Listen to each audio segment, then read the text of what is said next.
ایک گاؤں میں 4 دوست رہتے تھے۔ وہ چاروں بے حد نکمے اور کام چور تھے۔ وہ چاہتے تھے کہ ہمیں کوئی کام بھی نہ کرنا پڑے اور کھانے پینے اور رہنے کی ہر چیز بھی میسر آتی رہے۔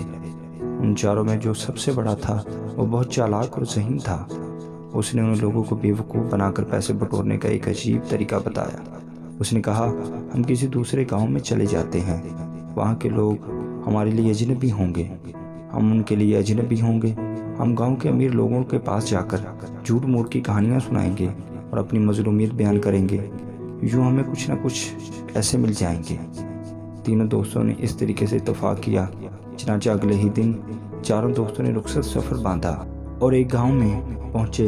وہاں کے امیر لوگوں کے پاس جا کر عجیب و غریب جھوٹی کہانیاں گڑھتے اور بعض دفعہ اپنی مظلومیت بیان کرتے تو لوگ ان کو پیسے دے دیتے۔ جب یہ چاروں گاؤں کے امیر لوگوں کو اچھی طرح لوٹ لیتے اور گاؤں کے لوگ ان کی چالاکی اور مکاری کو سمجھنے لگتے تو یہ اس گاؤں سے بھاگ کر کسی دوسرے گاؤں میں پہنچ جاتے اور وہاں کے لوگوں کو بیوقوف بنانے لگتے۔ اس طرح انہوں نے اچھا خاصا مال جمع کر لیا تھا اور جھوٹ بولنے میں مہارت ہو گئی تھی۔ ایک دفعہ یہ چاروں یوں سفر کرتے کرتے ایک دور دراز گاؤں میں پہنچے۔ وہاں کے ایک ہوٹل میں انہوں نے دیکھا کہ ایک کونے میں امیر کبیر تاجر بیٹھا ہوا ہے۔ اس کے آس پاس اس کا قیمتی سامان بھی پڑا ہوا تھا اور اس تاجر نے قیمتی لباس پہنا ہوا تھا۔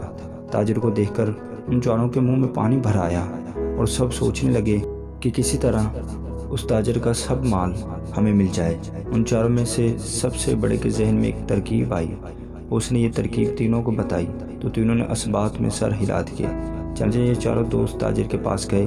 سلام دعا کے بعد ان میں سے ایک دوست نے تاجر سے کہا، اگر آپ رضامند ہوں تو ہم آپ کے ساتھ ایک کھیل کھیلنا چاہتے ہیں۔ وہ یہ کہ ہم سب ایک دوسرے کو جھوٹی کہانیاں سنائیں گے اور شرط یہ ہوگی کہ ان جھوٹی کہانیوں کو سچ کہنا پڑے گا۔ اگر ان کہانیوں پر کسی نے جھوٹا ہونے کا الزام لگایا تو وہ ہار جائے گا اور اس ہارنے والے کا سارا مال لے لیا جائے گا۔ تاجر نے کہا، واہ، یہ کھیل تو بہت مزیدار ہوگا، میں تیار ہوں۔ اگر میں ہار گیا تو یہ سارا مال تمہارا ہو جائے گا۔ چاروں دوست یہ سن کر بہت خوش ہوئے اور سوچنے لگے کہ ہم ایسی ایسی جھوٹی کہانیاں اس کو سنائیں گے کہ یہ فوراً پکار اٹھے گا، یہ تو جھوٹ ہے، ایسا نہیں ہو سکتا، اور ہم جیت جائیں گے اور اس تاجر کا سارا مال قبضے میں کر لیں گے۔ ضروری یہ ہے کہ ہمارے اس کھیل میں گاؤں کا یا ہوٹل کا بڑا بھی موجود ہو تاکہ وہ ہار جیت کا فیصلہ کر سکے۔ تاجر نے کچھ سوچتے ہوئے کہا۔ چاروں دوستوں نے اس بات سے اتفاق کیا۔ چنانچہ گاؤں کے چودھری کو بلایا گیا اور وہ ان پانچوں کے ساتھ بیٹھ گیا۔ پہلے دوست نے کہانی شروع کی۔ کہنے لگا، میں ابھی اپنی ماں کے پیٹ میں ہی تھا، یعنی پیدا نہیں ہوا تھا، کہ میری ماں اور باپ سفر پر روانہ ہوئے۔ راستے میں آم کا ایک درخت نظر آیا۔ میری ماں نے وہاں رک کر میرے باپ سے کہا، مجھے آم کھانے ہیں، آپ درخت پر چڑھ کر آم توڑ کر لا دیں۔ میرے باپ نے کہا، یہ درخت کسی اور کا ہے اور آم بھی بہت اوپر لگے ہوئے ہیں، میں نہیں چڑھ پاؤں گا۔ لہٰذا میرے باپ نے انکار کر دیا۔ مجھے جوش آیا، میں چپکے سے ماں کے پیٹ سے نکلا اور درخت پر چڑھ کر آم توڑے اور لا کر ماں کے سامنے رکھ دیے اور واپس پیٹ میں چلا گیا۔ میری ماں اپنے سامنے آم دیکھ کر بہت خوش ہوئی اور مزے لے لے کر کھانے لگی۔ پہلے دوست نے کہانی سنا کر تاجر کی طرف سوالی نظروں سے دیکھا۔ تاجر نے کہا، واہ، کیا زبردست کہانی ہے، ماں کے کام آئے، یہ کہانی کیسے جھوٹی ہو سکتی ہے؟ نہیں، یہ بالکل سچی کہانی ہے۔ پہلے دوست نے جب یہ سنا تو منہ بنا کر ایک طرف بیٹھ گیا۔ اب دوسرے دوست کی باری تھی۔ وہ کہنے لگا، میری عمر ابھی صرف 7 سال تھی، مجھے شکار کھیلنے کا بے حد شوق تھا۔ ایک دفعہ میں جنگل میں گیا، وہاں اچانک مجھے دور ایک خرگوش نظر آیا۔ میں اس کے پیچھے دوڑ پڑا یہاں تک کہ میں اس کے قریب پہنچ گیا۔ جب میں اس کے قریب پہنچا تو معلوم ہوا کہ وہ خرگوش نہیں بلکہ شیر ہے۔ شیر نے مجھے دیکھ کر میری طرف بڑھنا شروع کیا۔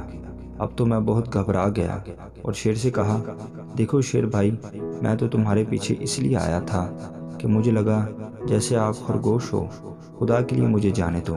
لیکن شیر نے میری بات نہیں مانی اور دھاڑنے لگا۔ مجھے بھی غصہ آیا اور میں نے ایک زوردار تھپڑ شیر کو مارا۔ شیر وہیں 2 ٹکڑے ہو کر مر گیا۔ واہ واہ، کیا بہادری ہے، بندے کو ایسا ہی بہادر ہونا چاہیے، یہ کہانی بالکل جھوٹی نہیں ہو سکتی۔ تاجر نے دوسرے دوست کی کہانی سن کر اسے داد دیتے ہوئے کہا۔ اب وہ دونوں دوست جنہوں نے کہانی سنائی تھی انہوں نے اپنے تیسرے ساتھی کو چپکے سے آنکھ ماری کہ تو کوئی ایسی غضب کی جھوٹی کہانی سنا جسے تاجر فوراً جھوٹ مان لے۔ چنانچہ تیسرے دوست نے کہنا شروع کیا، مجھے مچھلیاں پکڑنے کا بہت شوق تھا۔ اس وقت میری عمر صرف 1 سال تھی۔ ایک دن میں دریا کے کنارے گیا اور وہاں پانی میں جال ڈال کر بیٹھ گیا۔ کئی گھنٹوں جال لگانے کے باوجود ایک مچھلی بھی جال میں نہ آئی۔ میں نے پاس کھڑے مچھیروں سے پوچھا کہ آج دریا میں مچھلی نہیں ہے کیا؟ انہوں نے بتایا کہ 3-4 دن سے ایک بھی مچھلی ہمیں نظر نہیں آئی۔ میں یہ سن کر حیران ہوا اور دریا میں غوطہ لگا دیا۔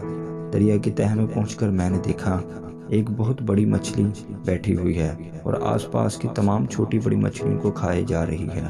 یہ دیکھ کر مجھے اس بڑی مچھلی پر بہت غصہ آیا۔ میں نے اس مچھلی کو ایک زبردست مکہ رسید کیا اور اسے وہیں ڈھیر کر دیا۔ پھر میں نے وہیں دریا کی تہہ میں بیٹھ کر آگ جلائی اور وہیں مچھلی پکائی اور کھا کر واپس دریا سے باہر آ گیا اور اپنا سامان لے کر گھر کی طرف چل پڑا۔ تیسرے نے کہانی سنا کر امید بھری نظروں سے تاجر کی طرف دیکھا۔ تاجر نے کہا، بہت اچھی کہانی ہے، دریا کی سب سے چھوٹی مچھلیوں کو آزادی دلائی، کتنا نیکی کا کام ہے، بالکل سچی کہانی ہے۔ اب چوتھے دوست کی باری تھی۔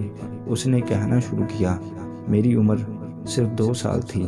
ایک دن میں جنگل میں گیا، وہاں کھجوروں کے بڑے بڑے درخت تھے اور ان پر کھجوریں بہت لگی ہوئی تھیں۔ میرا بہت دل چاہا کہ کھجوریں کھاؤں، چنانچہ میں درخت پر چڑھا اور پیٹ بھر کر کھجوریں کھائیں۔ جب میں نے درخت سے نیچے اترنے کا ارادہ کیا تو مجھے لگا میں نیچے اترتے اترتے گر جاؤں گا۔ میں بھول گیا تھا کہ درخت سے نیچے کیسے اترتے ہیں۔ میں درخت پر بیٹھا رہا یہاں تک شام ہو گئی۔ اچانک میرے ذہن میں ایک ترکیب آئی کہ کیوں نہ میں گاؤں سے سیڑھی لا کر اس کے ذریعے نیچے اتروں۔ چنانچہ میں گاؤں میں گیا، وہاں سے سیڑھی اٹھا کر درخت کے ساتھ لگائی اور اس کے ذریعے سے نیچے اتر گیا۔ اب چاروں دوستوں نے امید بھری نظروں سے تاجر کو دیکھا کہ اب ضرور کہہ دے گا نہیں یہ کہانی جھوٹی ہے، لیکن تاجر نے آگے بڑھ کر چوتھے سے ہاتھ ملایا اور کہنے لگا، کیا زبردست دماغ والا ہے، ایسی ترکیب تو بہت ذہین آدمی کے ذہن میں آ سکتی ہے، بالکل سچی کہانی معلوم ہوتی ہے۔ اب تو چاروں بہت گھبرائے کہ کہیں ہم ہار نہ جائیں اور ہمارا سارا مال یہ تاجر لے اڑے۔ کہانی سنانے کی باری اب تاجر کی تھی۔ تاجر کہنے لگا، میں نے بہت سال پہلے ایک خوبصورت باغ لگایا تھا۔ اس باغ میں ایک سنہرے رنگ کا بہت نایاب درخت تھا۔ میں اس کی خوب حفاظت کرتا تھا اور اس کو روز پانی دیتا تھا، یہاں تک 1 سال کے بعد اس درخت پر 4 سنہرے رنگ کے سیب نمودار ہوئے۔ وہ سیب بہت خوبصورت تھے، اس لیے میں نے ان کو نہیں توڑا اور درخت پر لگا رہنے دیا۔ ایک دن میں اپنے باغ میں کام کر رہا تھا کہ اچانک ان 4 سیبوں سے ایک آدمی نکلا۔ چونکہ یہ 4 آدمی میرے باغ کے ایک درخت سے نکلے تھے، اس لیے میں نے ان کو اپنا غلام بنا لیا اور 4 کو کام پر لگا دیا۔ لیکن یہ 4 بہت نکمے اور کام چور تھے۔ ایک دن یہ 4 بھاگ گئے اور خدا کا شکر ہے آج وہ 4 غلام میرے سامنے بیٹھے ہیں۔ یہ کہانی سن کر 4 دوستوں کے اوسان خطا ہو گئے۔ گاؤں کے چودھری نے پوچھا، ہاں بتاؤ یہ کہانی سچی ہے یا جھوٹی؟ 4 دوستوں کے ہاتھ پاؤں ٹھنڈے ہو گئے۔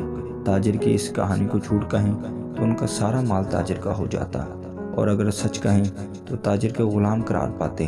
چنانچہ 4 خاموش ہو گئے، نہ ہاں میں جواب دیا اور نہ ہی نہ میں۔ گاؤں کے چودھری نے ان کو چپ دیکھ کر تاجر کے حق میں فیصلہ کر دیا کہ یہ 4 تمہارے غلام ہیں۔ یہ سن کر وہ 4 تاجر کے قدموں میں گر پڑے اور لگے معافیاں مانگنے۔ تاجر نے چودھری سے کہا، یہ 4 بھاگتے ہوئے میرا سارا سامان بھی اپنے ساتھ لے بھاگے تھے، چلو میں ان کو آزاد کرتا ہوں، لیکن ان کے پاس جو مال ہے وہ میرا ہے۔ چنانچہ گاؤں کے چودھری نے ان 4 دوستوں کے پاس جتنا مال تھا وہ سارا تاجر کو دے دیا۔ وہ تاجر سارا سامان اور مال و دولت لے کر چلا گیا۔ یہ 4 بہت سخت پشیمان ہوئے، انہیں جھوٹ کی نہایت بری سزا ملی۔ 4 دوستوں نے تہیہ کیا کہ وہ کبھی جھوٹ کا سہارا نہیں لیں گے اور سخت محنت کر کے روزی کمائیں گے۔ 4 واپس اپنے گاؤں چلے گئے اور جھوٹ سے توبہ کر لی۔